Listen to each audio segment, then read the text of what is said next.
Hello पिला माने आदर्श classes channel को आपण मानक स्वागत।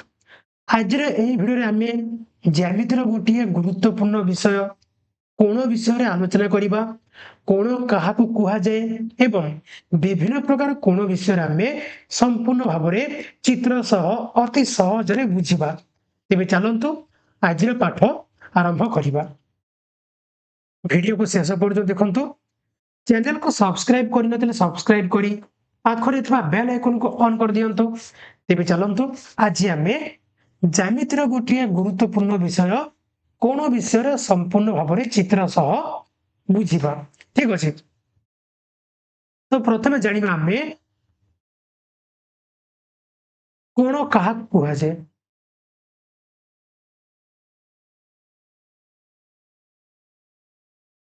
हला कोण काहा कुहा जाय देखो एक साधारण प्रांत बिंदु विशिष्ट दुईटी रश्मि द्वारा गठित चित्र को कोण कुहा जाय। हला गोटिए साधारण प्रांत बिंदु विशिष्ट दुईटी रश्मि द्वारा गठित चित्र कोण कुहा जाय। कोण याको कोण कुहा जाय कोण। हला दुईटी रश्मि द्वारा गठित चित्र दुईटी रश्मि द्वारा गठित रहिछि। हला तेबे ये जो साधारण बिंदु रहिला ए बिंदु को कोण कुहा जाय। याको कोण कुहा जाय ना शीर्ष बिंदु। कोण कुहा जाय शीर्ष बिंदु। हला याको शीर्ष बिंदु बोली कुहा जाय। आउ ए दुईटी कोण कुहा जाय ए दुईटी रश्मि को ना एहार बाहु। कोणर कोण कुहा जाय ना बाहु बोली कुहा जाय। ठीक अछि। तो कोण काहा कुहा जाय बुझा पड़ला समस्त को ना साधारण प्रांत बिंदु विशिष्ट दुईटी रश्मि द्वारा गठित चित्र को कोण कुहा जाय। साधारण प्रांत बिंदु विशिष्ट दुईटी रश्मि द्वारा गठित चित्र कोण कुहा जाय कोण। हला आउ से जो हमर प्रांत बिंदु रहिला से प्रांत बिंदु कोण कुहा जाय ना शीर्ष बिंदु कुहा जाय। कोणर शीर्ष बिंदु कुहा जाय एवं से दुईटी रश्मि को कोण कुहा जाय ना कोणर बाहु बोली कुहा जाय। ठीक अछि। तो कोण काहा कुहा समते बुझिलो। एबे जिबा आमे हमर देखो परिमाण अनुसार आमर कोण तीन प्रकार कोण कोण सूक्ष्म कोण स्थूल कोण आउ समकोण। बुझा पड़ला परिमाण अनुसार आमर कोण तीन प्रकार कोण कोण कहली सूक्ष्म कोण स्थूल कोण आउ समकोण। तो चलंतु गोटी गोटी करके आमे आलोचना करिबा। प्रथमे जिबा आमे सूक्ष्म कोण को। तो देखो सूक्ष्म कोण सूक्ष्म माने कोन रे छोट छोट। ହେଲା ତ ସୂକ୍ଷ୍ମ କୋଣ କାହାକୁ କୁହାଯାଏ ନା ଯେଉଁ କୋଣର ପରିମାଣ 0 ଡିଗ୍ରୀରୁ ଅଧିକ ଏବଂ 90 ଡିଗ୍ରୀରୁ କମ ବା ଆଙ୍ଗେଲ ଏ ଠାରୁ 90 ଡିଗ୍ରୀ କଣ ବଡ ହେଇଥାଏ। ବୁଝା ପଡିଲା। ଆଉ ଥରେ କହୁଛି ଯେଉଁ କୋଣର ପରିମାଣ 0 ଡିଗ୍ରୀରୁ ଅଧିକ 0 ରୁ ଅଧିକ ଥିବ ଆଉ 90 ଡିଗ୍ରୀରୁ କମ ଥିବ। ତେବେ ମତେ କହିଲ 90 ଡିଗ୍ରୀରୁ କମ ଥିବା କୋଣ ଗୁଡ଼ିକ କଣ କଣ ହେଇପାରିବ ନା ଆମର କଣ ହେଇପାରିବ ଦେଖ 90 ଡିଗ୍ରୀରୁ କମ ଥିବା କୋଣ କଣ କଣ 60 ଡିଗ୍ରୀ ହେଇପାରିବ 45 ଡିଗ୍ରୀ ହେଇପାରିବ 30 ଡିଗ୍ରୀ ହେଇପାରିବ 20 ଡିଗ୍ରୀ 10 ଡିଗ୍ରୀ ଏଇ ସବୁ କୋଣ କଣ କୁହାଯାଏ ନା ସୂକ୍ଷ୍ମ କୋଣ। ବୁଝା ପଡିଲା। ଏମାନେ କଣ କୁହାଯାଏ ସୂକ୍ଷ୍ମ କୋଣ। କୋଣ ଏହି ପ୍ରକାର ହବ ହେଲା। ଇଏ ହଉଛି 60 ଡିଗ୍ରୀ ଇଏ ମୋର 75 ଡିଗ୍ରୀ 45 ଡିଗ୍ରୀ ହେଲା 30 ଡିଗ୍ରୀ ଏଇ ସବୁ କୋଣ କଣ କୁହାଯାଏ ନା ସୂକ୍ଷ୍ମ କୋଣ। ବୁଝା ପଡିଲା। ସୂକ୍ଷ୍ମ କୋଣ ମତେ ବୁଝିପାରିଲ। ଏବେ ଯିବା ଆମେ ସମକୋଣକୁ। ସମକୋଣ ମାନେ କଣ ନା ଯେଉଁ କୋଣର ପରିମାଣ ଠିକ 90 ଡିଗ୍ରୀ ଯେଉଁ କୋଣର ପରିମାଣ ଠିକ 90 ଡିଗ୍ରୀ ସେଇ କୋଣ କଣ କୁହାଯାଏ ନା ସମକୋଣ। ଅର୍ଥାତ୍ एंगल ए रो परिमाण केते ହେଇଯିବ ନା एंगल ए इक्वल टू समान 90 डिग्री 90 डिग्री ରୁ कमिले से कोन ହେଇଯିବ ना सूक्ष्म कोण ହେଇଯିବ ହେଲା। समान 90 डिग्री रहिले सिए कोन जे समकोण। तो ये कोन गोटे समकोण। बुझला समकोण चित्र ही भली हबो। ये कोन गोटे समकोण। ठीक अछि। तापर जिबा हमें स्थूल कोण को। ସ୍ଥୂଳ କୋଣ ମାନେ କଣ? ସ୍ଥୂଳ କୋଣ ମାନେ ହଉଛି କଣ ଯେ 90 ଡିଗ୍ରୀରୁ ଅଧିକ 180 ଡିଗ୍ରୀରୁ କମ ହେଲା। 90 ଡିଗ୍ରୀରୁ ଅଧିକ ହେଇଥିବ ଆଉ 180 ଡିଗ୍ରୀରୁ କମ ହେଇଥିବ। ଅର୍ଥାତ୍ ଆଙ୍ଗେଲ ଏ ର ପରିମାଣ 90 ଡିଗ୍ରୀରୁ ବେଶୀ ହେଇଥିବ ହେଲା। ତେବେ ସେଇ କୋଣକୁ ଆମେ କଣ କହିବା ନା ସ୍ଥୂଳ କୋଣ ବୋଲି କହିବା। ବୁଝାଗଲା। ତେବେ ମତେ କହିଲ 90 ଡିଗ୍ରୀରୁ ଅଧିକ ଆଉ 180 ଡିଗ୍ରୀରୁ କମ କେଉଁ କେଉଁ କୋଣ ସବୁ ରହିଛି? କଣ କଣ ହେଇପାରିବ? ଆମର କଣ 120 ଡିଗ୍ରୀ ହେଇପାରିବ। ଆଉ କଣ ହେଇପାରିବ? 165 ଡିଗ୍ରୀ ହେଇପାରିବ, 160 ଡିଗ୍ରୀ ହେଇପାରିବ, 130 ଡିଗ୍ରୀ ହେଇପାରିବ ହେଲା। ଆଉ 175 ଡିଗ୍ରୀ ହେଇପାରିବ। ବୁଝାପଡିଲା। ତ ଏଇ ସବୁ କଣ ଗୋଟେ ଗୋଟେ କଣ ଯେ ସ୍ଥୂଳ କୋଣ। ସ୍ଥୂଳ କୋଣ ମାନେ କଣ ବୁଝିଲ? 90 ଡିଗ୍ରୀରୁ ଅଧିକ ହେଇଥିବ, 180 ଡିଗ୍ରୀରୁ କମ ହେଇଥିବ। ସେମାନଙ୍କୁ କଣ କୁହାଯାଏ ନା ସ୍ଥୂଳ କୋଣ। ତ ଦେଖ ସ୍ଥୂଳ କୋଣ ଚିତ୍ର ଏଇଭଳି। ସ୍ଥୂଳ କୋଣ ମାନେ ସବୁ 90 ଡିଗ୍ରୀରୁ ଅଧିକ ହେଲା। ସ୍ଥୂଳ କୋଣ ଠିକ ଅଛି। ଏମାନେ କଣ କୁହାଯାଏ ନା ସ୍ଥୂଳ କୋଣ ହେଲା। ଏମାନେ କଣ କୁହାଯାଏ ନା ସ୍ଥୂଳ କୋଣ। ବୁଝା ପଡିଲା। ତ ୟା ଛଡା ଆହୁରି କେତେକ କୋଣ ଅଛି ଯାହା ବିଷୟରେ ଆମେ ଜାଣିବା। ପ୍ରଥମେ କୋଣ କଣ? ସନ୍ନିହିତ କୋଣ। ଦେଖ ସନ୍ନିହିତ କୋଣ ମାନେ କଣ? ନା ଯେଉଁ କୋଣ ଦୁଇଟି ଲାଗି ଲାଗିଥିବ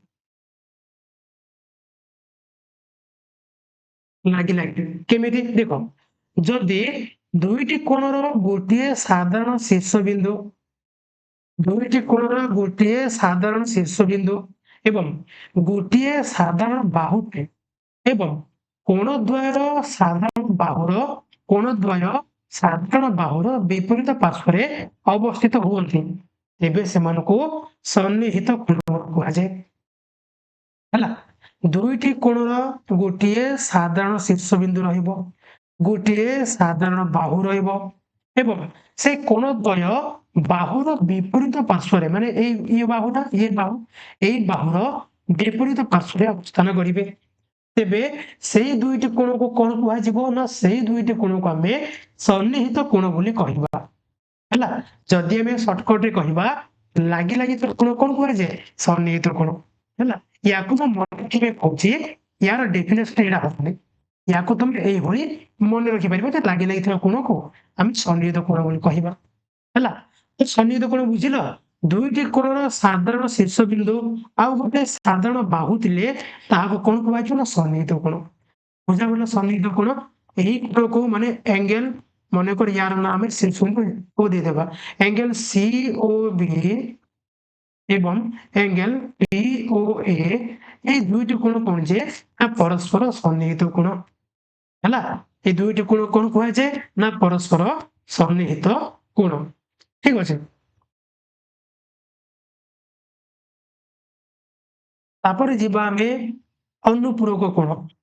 ଅନୁପୂରକ କୋଣ ମାନେ କଣ?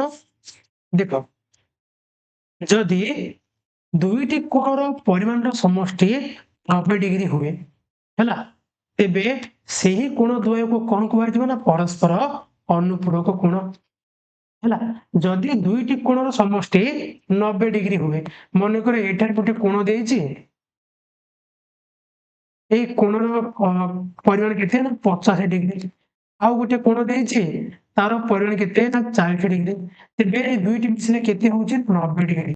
ଅର୍ଥାତ୍ ଏମାନଙ୍କୁ କଣ କୁହାଯାଏ? ନା ପରସ୍ପର ଅନୁପୂରକ କୋଣ ହେଲା। ଦୁଇଟି କୋଣର ସମଷ୍ଟି 90 ଡିଗ୍ରୀ ହେଲେ ସେଇ କୋଣ ଦ୍ୱୟକୁ କଣ କୁହାଯିବ? ନା ଅନୁପୂରକ କୋଣ। ତମକୁ କୋଶ୍ଚିନ୍ ଦିଆହେଇଥିବ 30 ଡିଗ୍ରୀର ଅନୁପୂରକ କୋଣ କେତେ? କଣ କରିବ? ନା 90 ଡିଗ୍ରୀରୁ 30 ଡିଗ୍ରୀ ଫେରି ଦିଅ। ଫେରିଲେ ଆମେ କେତେ ପାଇବା? ନା 60 ଡିଗ୍ରୀ। ଅର୍ଥାତ୍ 30 ଡିଗ୍ରୀର ଅନୁପୂରକ କୋଣ କେତେ? ନା 60 ଡିଗ୍ରୀ। ସେମିତି ମନେକର ତମକୁ କୋଶ୍ଚିନ୍ ଦିଆହେଇଥିବ 50 ଡିଗ୍ରୀର ଅନୁପୂରକ କୋଣ କେତେ ହବ? କଣ କରିବ? ନା 90 ଡିଗ୍ରୀରୁ 50 ଡିଗ୍ରୀ ଫେରି ଦିଅ। ଫେରିଲେ ଆମେ କେତେ ପାଇବା? ନା 40 ଡିଗ୍ରୀ।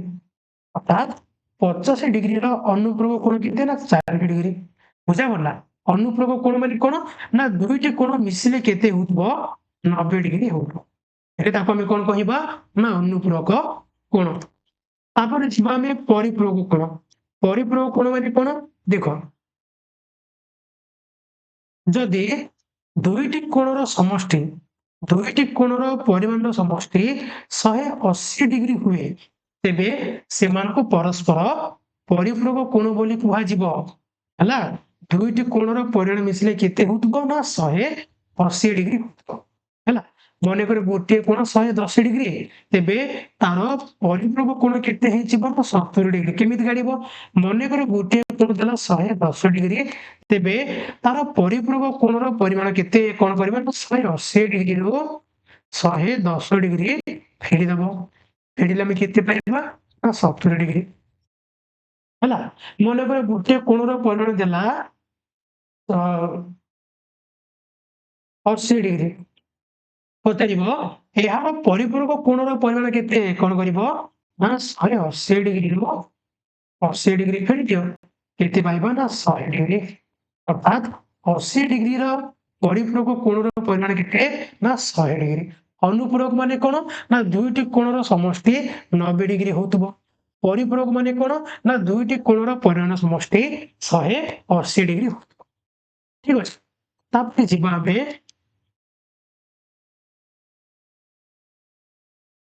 ପ୍ରତିବ କୋଣ। ପ୍ରତିବ କୋଣ ବା ଯାହାକୁ ଆମେ ବିପରୀତ କୋଣ ମଧ୍ୟ କହୁ। ହେଲା ପ୍ରତିବ କୋଣକୁ ଆଉ କଣ କହୁ ନା ବିପରୀତ କୋଣ। ଠିକ ଅଛି ତ ପ୍ରତିବ କୋଣ କାହାକୁ କୁହାଯାଏ ଦୁଇଟି ସରଳରେଖା ପରସ୍ପରକୁ ଗୋଟିଏ ବିନ୍ଦୁରେ ଛେଦ କଲେ ମନେକର AB ଆଉ CD ଦୁଇଟି ସରଳରେଖା ପରସ୍ପରକୁ O ବିନ୍ଦୁରେ ଛେଦ କଲେ ତେବେ ଉତ୍ପନ୍ନ ହେଉଥିବା ପରସ୍ପର ବିପରୀତ କୋଣକୁ କଣ କୁହାଯାଏ ନା ପ୍ରତିବ କୋଣ। ହେଲା ଏଙ୍ଗେଲ ଏ ଓ ଡି ଏଙ୍ଗେଲ ଏ ଓ ଡି ର ବିପରୀତ କୋଣ କିଏ ଏଙ୍ଗେଲ ସି ଓ ବି। ଏଙ୍ଗେଲ ସି ଓ ଡି ର ସି ଓ ଏ ଏଙ୍ଗେଲ ସି ଓ ଏ ର ପ୍ରତିବ କୋଣ କିଏ ଏଙ୍ଗେଲ ବି ଓ ଡି। ହେଲା ମାନେ ଦୁଇଟି ସରଳରେଖା ପରସ୍ପରକୁ ଛେଦ କଲେ ଗୋଟିଏ ବିନ୍ଦୁରେ ଛେଦ କଲେ ଉତ୍ପନ୍ନ ହେଉଥିବା ପରସ୍ପର ବିପରୀତ କୋଣକୁ କଣ କୁହାଯାଏ ନା ପ୍ରତିବ କୋଣ। ବୁଝା ପଡିଲା ବିପରୀତ କୋଣ କଣ କୁହାଯାଏ ପ୍ରତିବ କୋଣ। ଆଉ ଏମାନଙ୍କର କଣ ଯେ ପରିମାଣ ପ୍ରାୟ ସମାନ। ବୁଝା ପଡିଲା ମନେକର ଦୁଇଟି ସରଳରେଖା ଗୋଟିଏ ବିନ୍ଦୁରେ ଛେଦ କଲେ ତେବେ ଏହି କୋଣର ପ୍ରତିବ କୋଣ କିଏ ଏହି କୋଣ ୟାର ପ୍ରତିବ କୋଣ କିଏ ନା ଏହି କୋଣ। ମନେକର ଏହି କୋଣର ପରିମାଣ 50 ଡିଗ୍ରୀ ହୁଏ ତେବେ ୟାର ମଧ୍ୟ ପରିମାଣ କେତେ ହେଇଯିବ ନା 50 ଡିଗ୍ରୀ କାହିଁକି ନା ପ୍ରତିବ କୋଣ ଗୁଡିକର ପରିମାଣ ସମାନ।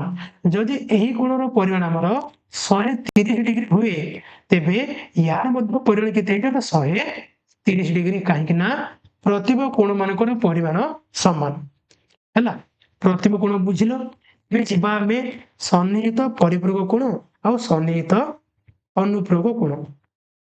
ଦେଖ ସନ୍ନିହିତ ଅନୁପୂରକ କୋଣ ସନ୍ନିହିତ ଅନୁପୂରକ ମାନେ କଣ ନା ଯଦି ଦୁଇଟି ସନ୍ନିହିତ କୋଣର ପରିମାଣ ସମଷ୍ଟି 90 ଡିଗ୍ରୀ ହୁଏ ତାହାକୁ କଣ କୁହାଯିବ ନା ସନ୍ନିହିତ ଅନୁପୂରକ କୋଣ। ହେଲା ଯଦି ଦେଖ ଏ ଦୁଇଟି କୋଣ କି କୋଣରେ ସନ୍ନିହିତ କୋଣ ନା ସନ୍ନିହିତ କୋଣ ମାନେ କଣ ଲାଗି ଲାଗି ଥିବ। ହେଲା ଯଦି ସନ୍ନିହିତ କୋଣର ପରିମାଣର ସମଷ୍ଟି 90 ଡିଗ୍ରୀ ହୁଏ ଏଠାରେ ଦେଖ ପ୍ରଥମ କୋଣର ପରିମାଣ କେତେ ନା 50 ଡିଗ୍ରୀ ଦ୍ୱିତୀୟ କୋଣର ପରିମାଣ କେତେ ନା 40 ଡିଗ୍ରୀ ଦୁଇଟି ଯାକ ମିଶେଇ ଦେଲେ କେତେ ହେଇଯିବ ନା 5 4 9 90 ଡିଗ୍ରୀ। ଅର୍ଥାତ୍ ୟାକୁ କଣ କୁହାଯିବ ସନ୍ନିହିତ ଅନୁପୂରକ କୋଣ। ଅନୁପୂରକ ହଉଥିବେ ପୁଣି କଣ ସନ୍ନିହିତ ହଉଥିବେ ତେବେ ତାକୁ କଣ କୁହାଯିବ ସନ୍ନିହିତ ଅନୁପୂରକ କୋଣ। ବୁଝା ପଡିଲା ତାପରେ ସନ୍ନିହିତ ପରିପୂରକ କୋଣ। ଯଦି ଦୁଇଟି ସନ୍ନିହିତ କୋଣର ପରିମାଣର ସମଷ୍ଟି 180 ଡିଗ୍ରୀ ହୁଏ ତେବେ ସେମାନଙ୍କୁ କଣ କୁହାଯିବ ନା ସନ୍ନିହିତ ପରିପୂରକ କୋଣ। ହେଲା ମାନେ କୋଣ ଦୁଇଟି ସନ୍ନିହିତ ହଉଥିବ ପୁଣି କଣ ପରିପୂରକ ହଉଥିବ। ବୁଝା ପଡିଲା ତେବେ ତାହା କଣ କୁହାଯିବ ନା ସନ୍ନିହିତ ପରିପୂରକ କୋଣ। ଠିକ ଅଛି ଏଠାରେ ବହିସ୍ଥ ବାହୁ ଏଇ ଦୁଇଟି କଣ ବହିସ୍ଥ ବାହୁ ଏମାନେ ଗୋଟିଏ ସରଳରେଖା ଗଠନ କରନ୍ତି। ମନେକର ତମକୁ କୋଶ୍ଚିନ୍ ଦିଆଯାଇଥିବ ଗୋଟେ ସନ୍ନିହିତ ପରିପୂରକ କୋଣରେ ଗୋଟେ କୋଣର ପରିମାଣ 110 ଡିଗ୍ରୀ ତେବେ ଅନ୍ୟ କୋଣର ପରିମାଣ କେତେ ହବ କଣ କରିବେ ନା 180 ରୁ 110 ଫେରିଦବ କେତେ ହେଇଯିବ ନା 70 ଡିଗ୍ରୀ ହେଲା। କୋଣ ଦୁଇଟି ସନ୍ନିହିତ ହଉଥିବ ପୁଣି କଣ ପରିପୂରକ ହଉଥିବ ତେବେ ତାକୁ କଣ କୁହାଯିବ ନା ସନ୍ନିହିତ ପରିପୂରକ କୋଣ। ବୁଝାପଡ଼ିଲା?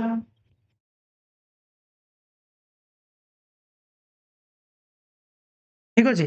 ତ ଇଏ ଥିଲେ ତମର ଜ୍ୟାମିତିର ଗୋଟେ ଗୁରୁତ୍ୱପୂର୍ଣ୍ଣ ଟପିକ କୋଣ ବିଷୟରେ ସମ୍ପୂର୍ଣ୍ଣ କୋଣ ବିଷୟରେ କଣ ଆମେ ସମ୍ପୂର୍ଣ୍ଣ ଭାବରେ ଜାଣିଲେ କୋଣ କାହାକୁ କୁହାଯାଏ ତାର ପରିମାଣ ଅନୁସାରେ କୋଣ କେତେ ପ୍ରକାର ସନ୍ନିହିତ କୋଣ କଣ ପରିପୂରକ ଅନୁପୂରକ ପାର୍ଥିବ କୋଣ ଏ ସବୁ ଯାକ ଆମେ ଆଲୋଚନା କରିସାରିଲେ ଆଶା କରୁଛି ଭିଡ଼ିଓଟି ନିଶ୍ଚୟ ରୂପେ ଭଲ ଲାଗିଥିବ ଯଦି ଭଲ ଲାଗି ତାହେଲେ ଗୋଟେ ଲାଇକ୍ କରିଦିଅନ୍ତୁ ଆଉ ଏମିତି ଅନ୍ୟ ଭିଡ଼ିଓ ଯାକ ଦେଖିବା ପାଇଁ ଆମ ଚ୍ୟାନେଲକୁ ସବସ୍କ୍ରାଇବ କରି ବେଲ୍ ଆଇକନକୁ ଅନ୍ କରିଦିଅନ୍ତୁ ଆଉ ଭିଡ଼ିଓକୁ ନିଜର ସାଙ୍ଗମାନଙ୍କ ସହ ସେୟାର କରିଦିଅନ୍ତୁ ଆଜି ପାଇଁ ଏତିକି ପୁଣି ଦେଖା ହବ ନେକ୍ସଟ କ୍ଲାସରେ ଧନ୍ୟବାଦ।